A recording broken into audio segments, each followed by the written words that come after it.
Magandang tanghali po sa inyo lahat, umaga at gabi sa mga viewers natin dito kay Papa D Channel. Ito na po ang ating Maestranza Fort Santiago. Siyempre, isasama na po natin ang Intramuros Bridge. Ito po ay pinakamagandang pasyalan sa bagong sa Maynila. Ayan po ang ating lugar na puro building, ang ating ilog, napakalinis. At hindi lang yan, yung sunset po natin ay talagang dumungaw sa ating tulay ng ating Intramuros. Buti na lang tayo ay nakapagpalipad ng drone at nasilayan po natin ang sunset, ay yun po, nakikita po natin ay pababa na po sa ating mundo, sa ating ibabaw ng ating mundo. Ayan po, napakaganda po, kita po natin ang Intramuros. Ayan po ang ating BIR, no? Kitang-kita natin yung building ng BIR at saka yung National Archive. Ayan po, nakita po natin yung mga tao, ayan, naglalakad. Ang sarap po nilang pagmasdan, parang maaliwalas po sa kanilang kaisipan, sa lahat ng mga problema po nilang daladala na galing sa bahay, ay dito itapon nyo na po sa ilog ang inyong mga problema. Ayan po, napakaganda po ang ating Maestranza Fort Santiago Esplanade po tayo. Ayan po, nakikita po natin ang vendors dyan, yung 4 na bubong, 4 or 5 ba yan? Yung kulay pula po guys ha, meron tayong pagkain dyan. Friday hanggang Sunday po ang nagtitinda dyan. Kaya panawagan lang po tayo sa mga kumakain dyan. Sana po ang yung mga basura po natin ay itapon po sa tama. Kung wala man po tayong makikitang mga basurahan dyan sa mga gilid-gilid ng ating baluster, ay siyempre naman bitbitin nyo muna pansamantala. Para naman ay hindi magkalat ang ating mga basura. Instead na nagsaya po tayo, baka makakakuha pa tayo ng sakit. Kaya po ang importante dyan ay meron tayong tinatawag na pamalasakit sa ating lugar, no? Sa ating bayan. Ayan po, nakikita nyo may nagbabike. Ang saya po magpasyal-pasyal na maganitong oras. Alas 4 ng hapon guys, dapat nandito kayo. Huwag kayong pumunta ng alas 11 hanggang alas 2 hanggang alas 3. Talagang napakainit po dito guys dahil wala pa pong masisilungan. Ang sabi nga nila ay magtanim pa raw ng puno para naman ay madagdagan ng lilim ang ating Maestranza. Talagang diretsong-diretso po yan guys, oh. Ayan. At pinabalik ko na yung drone natin dahil siya po ay malulubat na. Ayan, oh. Kitang-kita nyo naman. Napakaganda. At timing naman po, nagpapalipad tayo, ay binuksan yung ilaw ng ating tarpaulin dyan sa gilid. No? Ayan po ang kalsada. Kita nyo naman, no? Wala na pong katulad sa ibang bansa itong ating pasyalan. Kala nga nila ay nasa ibang bansa po tayo. Hindi po, ito po ay nasa Maynila lang po tayo. Yan pong nakikita yung ilog na yan ay talagang Pasig na Pasig po yan mga kaibigan. Ayan po ang crane, yung crane na gumagawa dito, nandyan pa, no? Hindi pa nila tinanggal ang ating parking area, nandyan. At ang ating kunban, yung kulay green dyan, yun po ang bahay ng ating mga construction, ng ating kontraktor. Diyan po sila nagpapahinga during ito ay ginagawa ang ating Maestranza Fort Santiago. Talagang napakaganda talaga. Pero kung kayo ay gusto talagang mamasyal dito, umpisahan nyo sa Friday hanggang Sunday po. Pero bandang alas 4 dapat nandito na po kayo para masulit nyo ang inyong pamamasyal at abutin po kayo ng gutom, ay nandyan lang po ang mga pagkain. Wow, tingnan nyo guys, oh. Kanina ang sunset medyo maganda-ganda pa. Ngayon ay medyo ano na, bumaba na siya ng husto. Mabilis lang po ang kanyang pagbaba. Wow.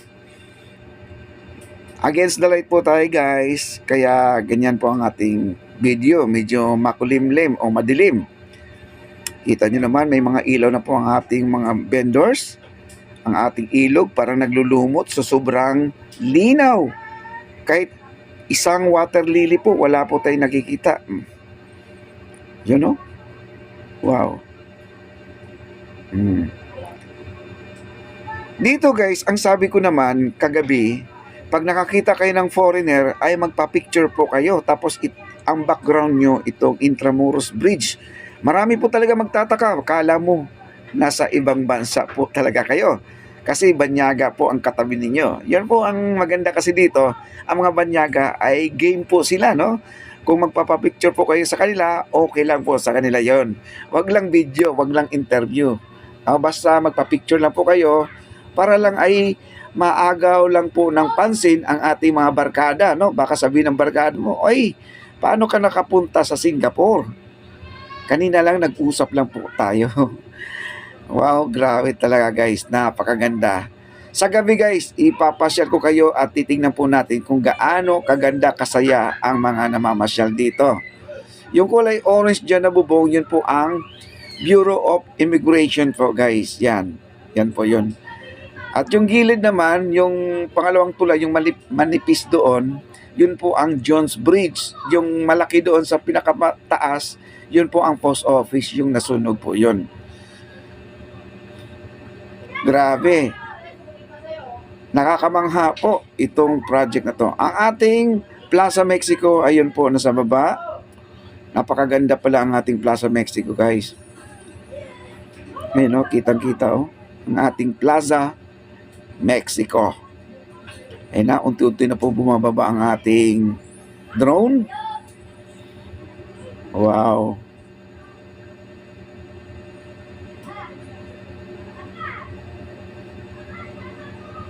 Ayan po. At binabaan ko lang ng konti para yung tao makikita po natin na medyo malapitan. Ayan po. Meron pang mag-boyfriend. May dala-dala sila ng bulaklak. Ayan guys. No? At maganda dito sa gabi talaga. At kagabi, meron po akong nakikitang baka anniversary po nila yon guys. No? At nag-aabutan po sila ng bulaklak. Ito po ang kaganapan sa gabi. Ayan po, pagmasdan po natin. Tara, panoorin po natin. Dyan, no? Meron pa dito guys, minsan dito nag-celebrate ng anniversary, no? Nandito po sila, may dala-dala bulaklak, no? Napakasarap kasi dito namnamin ang diwa ng araw mo. Kahit na bangas ka sa bahay ninyo, pag nandito ka, ay mawawala yung yung pagka bangas mo.